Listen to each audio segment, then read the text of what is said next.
അപ്പോൾ നാടൻ ഹാച്ചിങ് എന്ന പുതിയ വീഡിയോയിലേക്ക് എല്ലാവർക്കും സ്വാഗതം. എല്ലാവർക്കും സുഖമായിട്ടിരിക്കുന്നു ഞാൻ വിചാരിക്കുന്നു. നമുക്ക് പുതിയൊരു വീഡിയോയിലേക്ക് കിടന്നാലോ?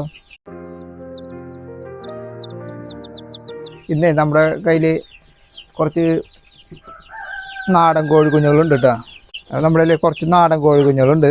കുറേ ഓർഡർ ആയിട്ടുണ്ട്. 50 ദിവസം അയച്ചു കൊടുക്കാനുള്ളതാണ്. ഇനി ആർക്കെങ്കിലും 10-50 പീസും കൂടി ഉണ്ട്. അതാർക്കെങ്കിലും ആവശ്യമുണ്ടെങ്കിൽ നിങ്ങൾ എൻ്റെ നമ്പറിലേക്ക് വാട്സപ്പ് ചെയ്താൽ മതി കേട്ടോ, കോൺടാക്ട് ചെയ്താൽ മതി. അതേപോലെ തന്നെ നമ്മുടെ ഈ വേനൽക്കാലത്ത് നന്നായി അവർക്ക് വെള്ളം കൊടുത്തോളൂ കേട്ടോ. അതേപോലെ തണ്ണിമത്തം കൊടുക്കുക, അതേപോലെ കുമ്പളങ്ങ, അങ്ങനത്തെ പച്ചക്കറി ഐറ്റംസുകളിൽ വെള്ളം കൂടുതലുള്ളത് അത് കൊടുക്കുക. അപ്പോൾ അവർക്ക് അധികം ക്ഷീണം ഉണ്ടാവില്ല.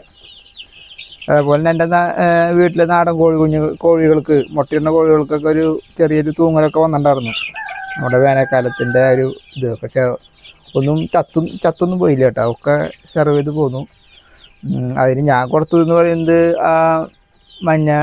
പച്ചമഞ്ഞളും ആര്യവേപ്പ്, അതേപോലെ പച്ച നാരങ്ങയില്ലേ, ചെറുനാരങ്ങ, അത് കരച്ചിട്ടുള്ള നീര് ഡെയിലി കൊടുക്കാറുണ്ട്. അതുപോലെ വിമറാൾഡ്, ഗ്രോപ്ലസ്, അതേപോലത്തെ വൈറ്റമിൻസുകൾ ഞാൻ കൊടുത്തിട്ടുണ്ടായിരുന്നു. പിന്നെ ഞാൻ മെയിനായിട്ട് കൊടുത്ത ആൻറ്റിബയോട്ടിക് ആൻറ്റിക്യൂ എന്ന് പറഞ്ഞൊരു മരുന്നാണ് കേട്ടോ. അത് കഴിഞ്ഞിട്ട് ഞാൻ പിന്നെ കൊടുത്തത് മേരിക്യൂ എന്ന് പറഞ്ഞിട്ടൊരു മരുന്നാണ്.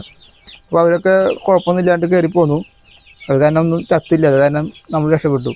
പിന്നെ നമ്മുടെ കോഴികളെ നമ്മൾ മാക്സിമം എപ്പോഴും കൂട്ടിൽ വെള്ളം ഉണ്ടോ എന്ന് നോക്കുക. അതേപോലെ കൂട് ക്ലീൻ ആയിട്ടിരിക്കുക, ഡ്രൈ ആയിട്ടിരിക്കുക. അതേപോലെ നമ്മുടെ വെള്ളം പാത്രങ്ങൾ എപ്പോഴും ക്ലീൻ ചെയ്യുക. ഇതൊക്കെ ഞാൻ എപ്പോഴും പറയുന്നതാണ്. അതേപോലെ അവർക്ക് 50 ദിവസം സ്റ്റാർട്ടർ കൊടുക്കുക. അവർക്കൊരു ക്ഷീണം ഉണ്ടാകാൻ പാടില്ല. അവർ ഇങ്ങനെ അത്യാവശ്യത്തിന് കൂട്ടിൽ സ്ഥലം ഉണ്ടാവണം കേട്ടോ. നന്നായിട്ട് കൂട്ടിൽ അത്യാവശ്യത്തിന് 50 കുട്ടികളാണെങ്കിൽ 50 കുട്ടികൾ ഇടാനുള്ള സ്ഥലം വേണം. അതുപോലെ വലിയ കോഴികളാണെങ്കിൽ നമുക്ക് ഏകദേശം 1.5 സ്ക്വയർ ഫീറ്റ് വേണം ഒരു കോഴിക്ക്. 1 സ്ക്വയർ ഫീറ്റ് പറയുന്നത് വെച്ചാലും 1.5 സ്ക്വയർ ഫീറ്റ് വെച്ചിട്ട് കാണാൻ കൊത്തുകൂടാനുള്ള ചാൻസ് കൂടുതലാണ് കേട്ടോ. പിന്നെ കുറച്ച് കോഴിക്കുഞ്ഞുങ്ങളെ ഞാൻ വാങ്ങിയിട്ടുണ്ട്. അതായത് നാക്കഡ് നെക്ക്, അതേപോലെ കരിങ്കോഴി, അതേപോലെ തന്നെ 2 ബ്രഹ്മേര കുട്ടികൾ, പിന്നെ 2 ബ്രോയിലർ കോഴിക്കുട്ടികൾ.